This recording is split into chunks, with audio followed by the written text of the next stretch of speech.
Welcome to Speakernomics, the official podcast of the National Speakers Association, brought to you by Leadership Books. I am Kenneth Kinney, but friends call me Shark, and like you, I'm a professional speaker, and I love listening to Speakernomics. Speakernomics is the professional speakers show that will help you thrive and grow a speaking business so you too can change the world, one keynote, session, workshop, and speech at a time. And on this episode, we're going to speak with Ross Bernstein. Ross is a best-selling author of nearly 50 sports books, an award-winning Hall of Fame peak performance business speaker who's keynoted conferences on all 7 continents. He's a proud member of NSA's $1 Million Group and one of only 3 members of NSA to have earned the CSP, CPAE, and Global Speaker Federation's Global Speaker Fellow designation. Ross, you do a gazillion gigs a year. You probably did 2 or 3 keynotes before we even recorded this show today. Welcome to Speakernomics. How are you? I'm doing great. It's good to see you, Shark. Thank you for having me on. What an honor to be on NSA's mothership. Very, very cool. Absolutely. And now to all my speaking friends, if we were to write a book, if Ross were to write another book about your speaking business, then what would be the story and how you build the momentum? Is it referrals, social media, outreach with email and phone calls? What is the secret sauce? And are you into chapter 7 or 8, or are you still stuck in the introduction? So Ross, before we jump in, make sure to go to speakernomics.com. That's where you can find the tips, insights, and knowledge to help you become a better speaker, build a better business, and get paid to speak. Let's dive in. Number 1, talk about building the momentum. This is such a momentum business. And you said you're doing roughly 130 gigs. I've done gigs in the 40s and 50s at a year, and that wore me out. How do you do 130 plus gigs a year? Well, I'm a hustler. I don't like saying no. Like I love to speak, and I would much rather go talk, even if it's a low fee gig, and practice and stay sharp and meet someone rather than spending that time making a blog or a podcast or a marketing social media thing. Like I'm not good at all that stuff. So for me, it comes back to the old NSA saying, the more you speak, the more you speak. So I speak, and that builds momentum, because every time I do a gig, whatever it is, if it's a local chamber of commerce or a Vistage gig, I try and fill those in, the gaps when I don't have, big keynotes, and that keeps me busy. So, and then I follow up and pound the phones and follow up people that follow up with me. I guess I don't really do any outreach. I'm kind of an outlier that way. I don't have a CRM. I'm kind of old school. I'm still rocking Microsoft Word, believe it or not, but it works. And that's the thing. It's, you can just, whatever works. So I just kind of follow up with people that reach out, and that's my funnel. And just go speak, go do a good job. And if you do it, you're easy, it leads to more business. So it's not really rocket science. It's just go, go, go. Well, you said you don't do a lot of outreach. What kind of outreach do you do? I speak. Honestly, that's my only outreach. I do some LinkedIn, but it's really all post event stuff. I thank people, but I don't do any outreach. I just really, this is a word of mouth business. It's like people are so worried, I think, about, well, I got to get the right SEO words for my website. It's like, well, if your business model is hoping people are going to search, certain speaker and find you, it's like, good luck. Every year I would say maybe I get 1 or 2 gigs from someone that says, yeah, we were searching and we found you. I'm like, wow, you're the one. Congratulations. Everything else, it's like, yeah, well, one of our people saw you at this event, or we heard about you from this planner or association manager or CEO, and they recommended you, or you were referred by one of your colleagues or someone. And that's my model. And, look, everyone has their own model, and that's the beauty of NSA and in our profession. So I just, that's the model that's worked for me. Yeah, I think it's fantastic. And for anybody, I can't even believe I'm going to recommend somebody go follow somebody that's not an influencer, a sports star, or a supermodel. But if you go look at Ross's posts, that's why I made the joke about him speaking 2 or 3 times before we did this show this morning. Is it seems like when I go to LinkedIn, I see you speaking at another event every day. And it's what I love too about your post is you don't really make it about you. You talk about them, all the good things that their business do, and which is rare because it takes out a lot of the ego Not that we have a lot of egos in this business, but it's nice to see people just working, staying busy, and putting out good stuff about the people that they're serving. And I credit to you for pulling that together. I thank you. That's really thoughtful. I mean, I You'll get at least 4 or 5 followers out of this conversation alone. So there you go. I honestly, I don't really, thank you. I don't check. I'm not like an analytics guy. I don't send out anything. I don't do anything. If someone follows me, it's not like I don't have a list. You know what I mean? I have nothing to, I don't do any of that stuff. So for me, LinkedIn is really just a way, like you said, it's what I call, I use social media, LinkedIn specifically, to honor, acknowledge, and thank others. So my posts are never really about me. Sure, there's a humble brag. If I'm on a big stage, that's commiserate with it. Hopefully a planner or someone saying, wow, this speaker must be worth it if they're doing the opening keynote for a conference of that magnitude, right? So there's the picture tells 1,000 words. But usually I'm like a point centimeter high in the picture. The picture's from the back of the room. It's not about me. It's more about FOMO. Like, what a great company, what a great event. Thanking the planners, the decision makers. It's about them and drumming up business for them. And then as a byproduct of that, when people see that, those people comment on it, and then there's some fun things you can do. Like, I pay for LinkedIn, so then I can see, like, for instance, who creeps on me, who goes and looks at my profile. So I might, after an event, I'll tag the CEO, and I've gotten to know the CEO. So then they'll write something nice, like, hey, we loved having you, blah, blah, blah. Then maybe one of their colleagues, competitors, another industry person looks at me because, like, wow, this CEO never really posts about stuff like that. This is sort of weird. So they go look at me. Then I might send them a little invitation on LinkedIn going, hey, I saw your smiley face pop up. I'd love to connect. Nothing salesy. But they're kind of busted. They knew they were looking at me, and then they'll respond like, yeah, we saw you did this event. We have a similar business. Is there a time you can talk? We'd love to learn more about what you do. So, or maybe someone likes, and I'll go back, and if I'm not connecting them, I'll just say, hey, I saw you pop up. I'd love to connect. And it's nothing salesy. It's just more of an acknowledgement. But I'll tell you what, I get a ton of business that way. And it's just more, it's just kind of by the laws of karma. So I think I don't know if it's a strategy. It's just kind of what I do. And I know a lot of speakers have sort of followed that model, and, Yeah, you're responsible for them developing their following as well, because every time you tag a CEO, 87 other speakers try to connect with them as well. I hear about that afterwards. Yeah, I bet you do. I bet you do. So you, like everybody else, I don't know if you heard of this thing happened a few years ago called COVID, but it eliminated everybody's business for a minute. What have you done then to now, and even now, to get scrappy to book gigs when you have a slow week where you're only speaking like 14 times? Well, COVID was, that was kind of my first big taste of disruption, right? I was, my previous life as I was writing books. That was, people think, oh, you've written all these books. And it's like, well, that was my previous life. We all had a previous life in NSA. You know what I mean? We didn't just start out being speakers. We sold insurance. We were realtors. We ran a company. We did something. For me, I wrote books. That was, if I didn't write a couple books every year, I didn't eat. Like, that was what I did. And then I could see the transition coming, where eventually I could see books were dying and it was changing, and Borders was leaving and B. Dalton's was leaving. So I'm like, speaking was my path out. I could still study sports. I'm a working member of the media. I get to be in the locker room, in the press box, in the dugout. I get to meet athletes and coaches, but I can present the content in a different way. Instead of it being a book, now it's a keynote, but I'm still doing research, and I'm still very passionate about that. It's still my life's work, but it's just being delivered in a different way. But when COVID hit, it was the first kind of big disruption for me, and like everyone else. And it was 3 weeks of eating Cheetos and thinking I'm never going to work ever again and my life is over. And I thought, well, I'll go back to writing books, or I'll go back to whatever it is I did. We all did that. I've always home office, so that was never a big deal. But then I remember I had a client call, and they're like, hey, we're going to go, literally after everyone canceled, like, we're going to go virtual. Can you do that? And I'm like, do you mean like a webinar? And they said, no, we're going to do Zoom. You can do Zoom, right? And I said, of course. And then I went on Google. I'm like, what the hell's Zoom, right? I'm like, I'd never heard of Zoom. And so I bought Zoom, and thank God for Zoom. And, I jumped in early. I got a webcam, and I realized, this is my studio. This is my worldwide headquarters, as my mother used to say.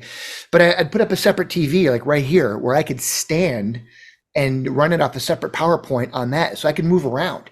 And I remember it was like October 2020. I remember the CEO of Prudential said, I just watched you for 90 minutes. I didn't check my email or phone once. I knew I was onto something where I could still bring good content and energy, where it wasn't just like this, I'm stuck in a little box where you see my fat head and my fat slides, which is so boring. And you know what? A lot of speakers struggle during that stretch. I had one of my best years ever, believe it or not. I was busy.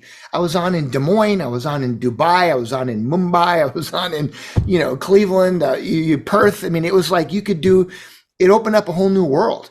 I didn't love it, but it sustained me. But I'll tell you what, during COVID, I was busy traveling too, because I was convincing clients to keep stuff on the books. A lot of my speaker colleague friends who are big main stagers, they suffered the most because those events weren't happening. But my diversification isn't, other profit centers. It's the fact that I can do stages of 10 people or 10,000 people. And I was leaning hard on those groups of like 10 to 50 to 100 to say, let's do this outside. Let's go to California. And I remember my wife and I, because we love to travel, we were on planes in 2020 where we're the only people on the plane. It was wild. And we were doing gigs on like rooftops and vineyards. And we were just convincing planners that we could, I wanted to stay busy, but I still wanted to travel and keep my lifestyle going. So it was a lot of change, and I'm sure for you too, but there were some silver linings. One of the things that I think about too with you, and you got some of the notoriety I know with Champions Code that's done well for you. It's very often that speakers inject, we all do it to some degree, a lot of stuff about ourselves. But when I think about some of the stuff that you talk about with sports, especially about teams, you weren't the guy hitting the baseball. You weren't the one taking the shot, throwing the pass, whatever. And I think it's interesting to think about how it becomes about them when what you're talking about on stage, as opposed to about you and your feelings. And there's a place for all of that. But what can somebody learn about doing that where it's not all about themselves on stage? Because it's hard for a lot of people to break. Yeah. Maybe it's because they haven't followed sports or been part of a team sport, but it does show the value, even as speakers, to not make it all about ourselves.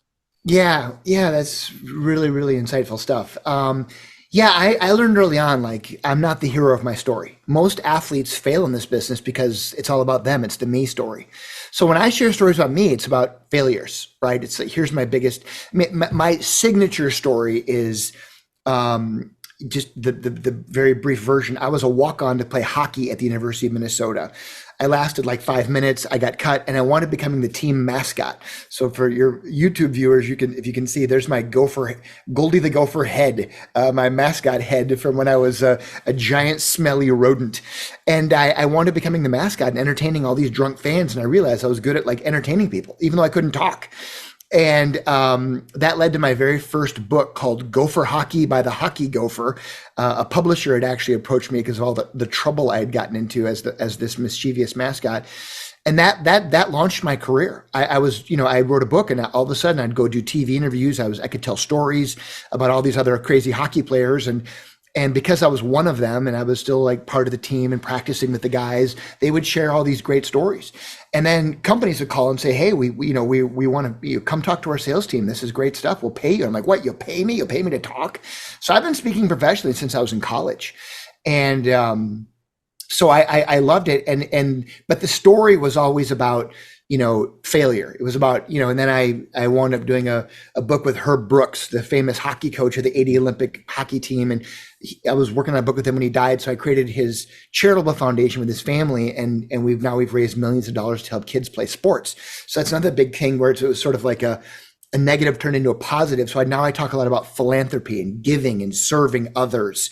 So a lot of my signature stories tie into great life lessons. And that's the Champions Code in my program. It's about all these great people. I customize it. I've been on all 7 continents. I speak a lot internationally, but if I'm speaking in Iowa, or if I'm speaking in Memphis, I'm going to talk about Penny Hardaway, right? I'm going to talk about people that you can connect with, people that are near and dear to you. People look at sports that way. I'm talking about, men, women, and and then I tie to companies that I talk to. So I work with all these cool companies. So I use examples and stories about them. So I'm the purveyor of all this information. I'm a historian, but I put it in a fun, entertaining way, and then people like it. So it's not the me story. It's more about, if you can connect with them, then that's the key. And you figure that out. Yeah, great point.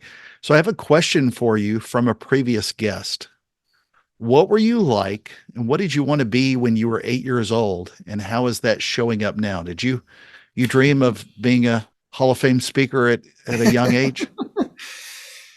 Well, interestingly, I grew up, my family had furniture stores, fourth generations, rural southern Minnesota. And I was a sports nut. That's all there is to do in a small town. You go boating and you play football, baseball, hockey. I mean, I played everything. And, I just want to be a professional athlete. And of course, that's, like, you want to be a princess and you want to do all these things. But, my two big brothers were their high school commencement speakers. I was my commencement speaker. My mom spoke. She spoke at a lot of events and Toastmasters. And so I had the speaking bug early, I think. I was comfortable in front of, I was the youngest of three boys. I was always clamoring for attention.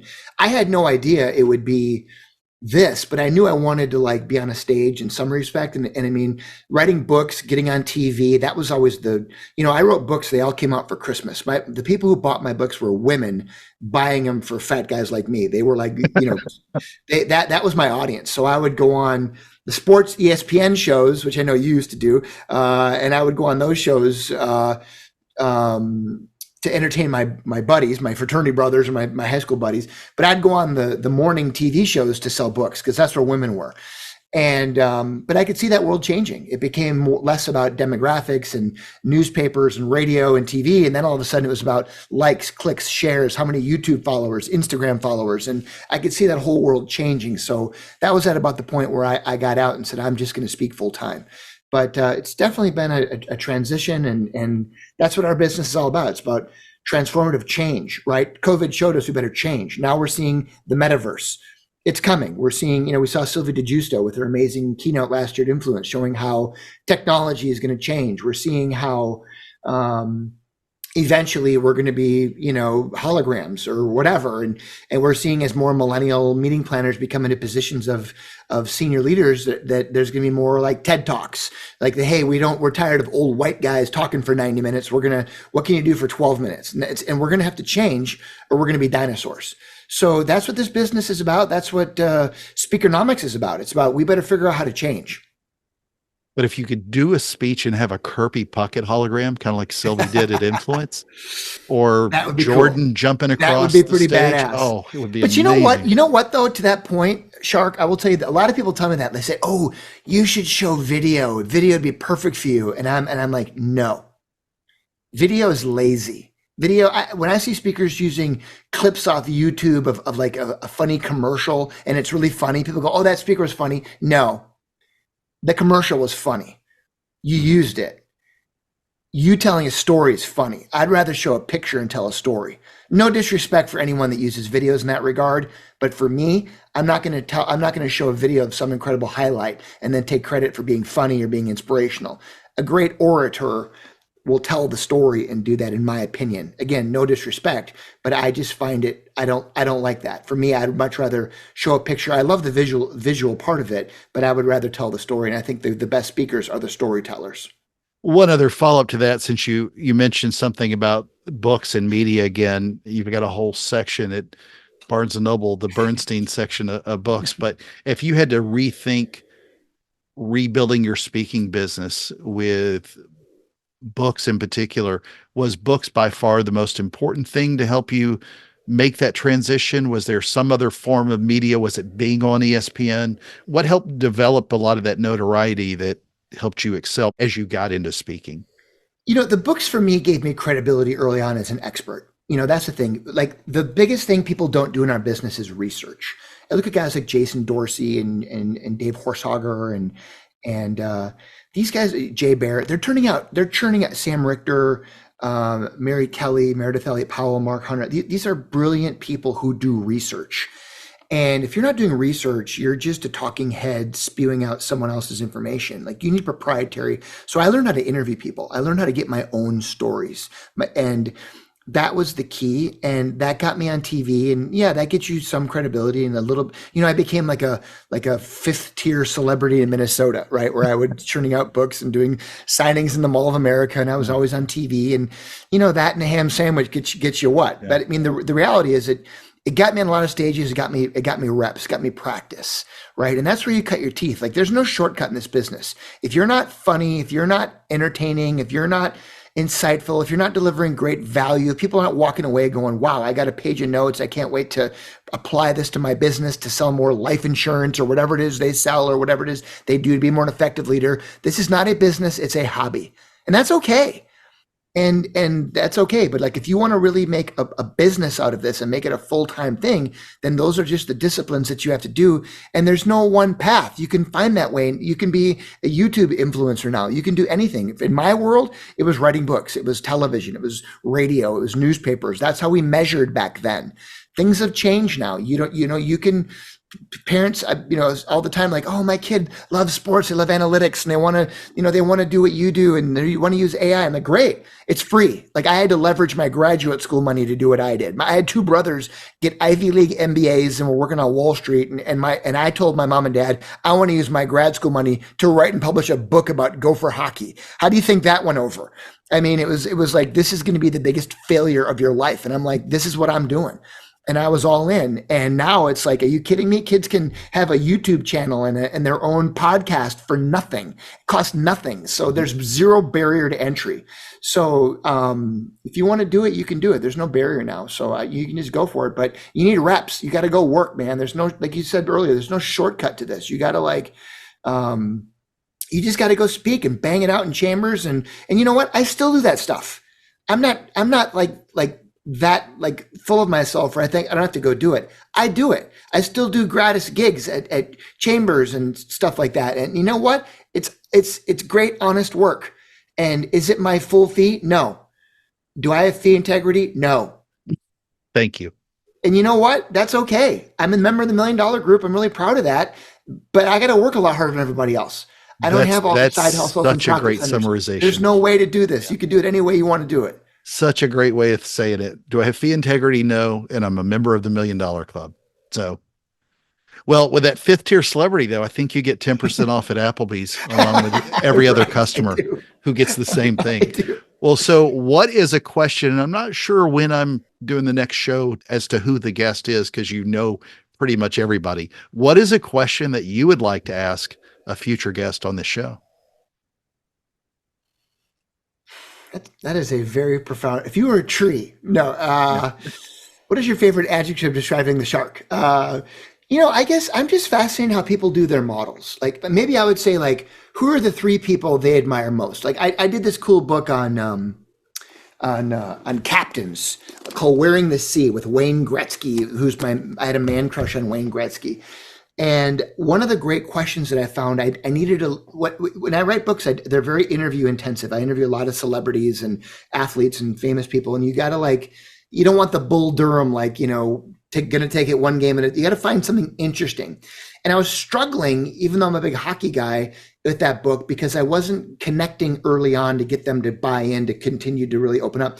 And then, because the book's about captains, about wearing the sea, I led with this question. I said, who were the most influential captains in your world and why? And then they would go, ooh, when I was in high school, or when I was in college, or when I was playing junior, or when I was a rookie, my captain, Bobby Orr, took me out for dinner and bought me my first suit. And he sat with me and helped me learn how to talk to the media, and he helped me how to get out of a slump. And that was a gateway. So I love that question. Like, who are your mentors? Who is in your mastermind? I know you're in a great mastermind with guys like Tom Singer, who we both love. People like that. Like, who are those people for you that really helped you and that, made you want to pay it forward? I think that's an interesting question. Right. Well, let's do a quick recap on Ross's Hall of Fame advice. Number one, everyone has their own model and can make it. The beauty about Ross's speaking career and the NSA is that you can develop your own way of making it to $1 Million Club.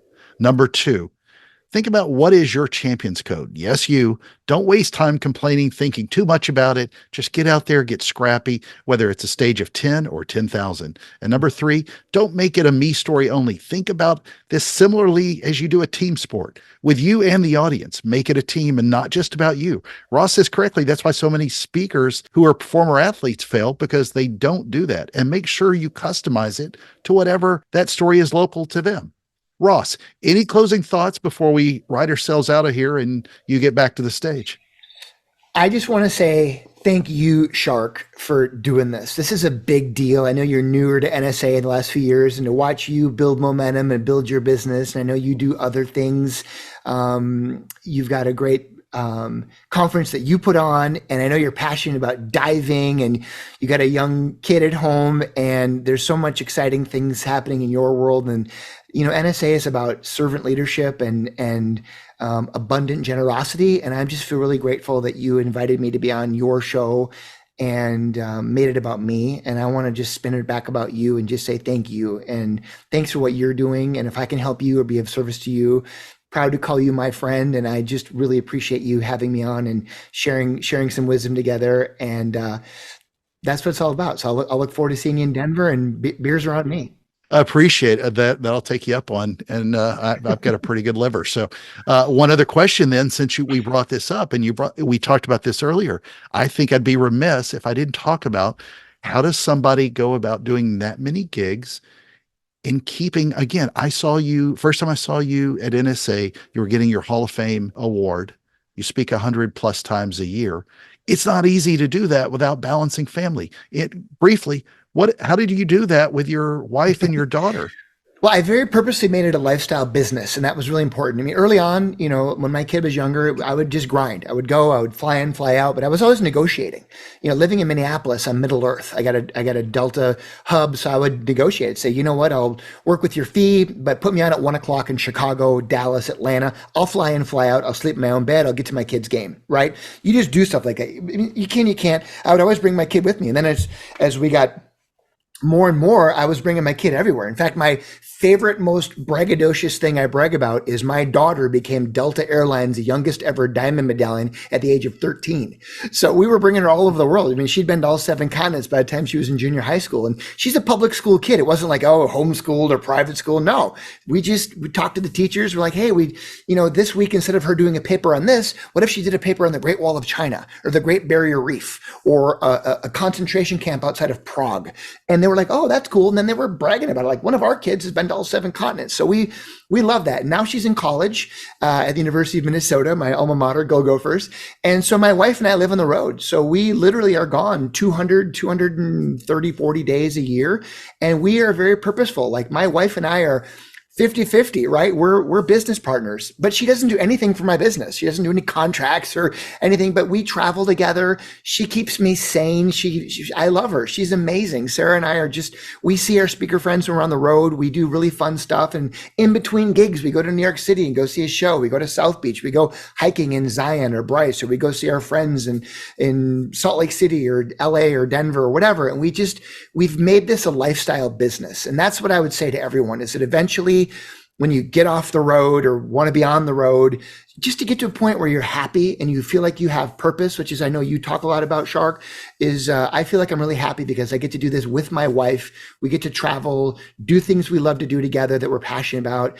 And we get to make money doing what we love to do, helping people. And I think that to me has just been like the aha thing. And I want to live my best life now. I work with people all the time that say, well, when I retire in 5 more years, we're going to do all this stuff. We're doing it, and we're doing it every day. And I'm not out on Instagram posting about it. We're not doing that. I mean, I do my LinkedIn posts for my clients, but like, we're just doing it, and we just do it very quietly, and we love it. And I share it because NSA is family to this group. But it's just, I wish for everyone that they get that fun business model that they feel like they can aspire to or do. And there's so many amazing people in this business that I look up to, and I'm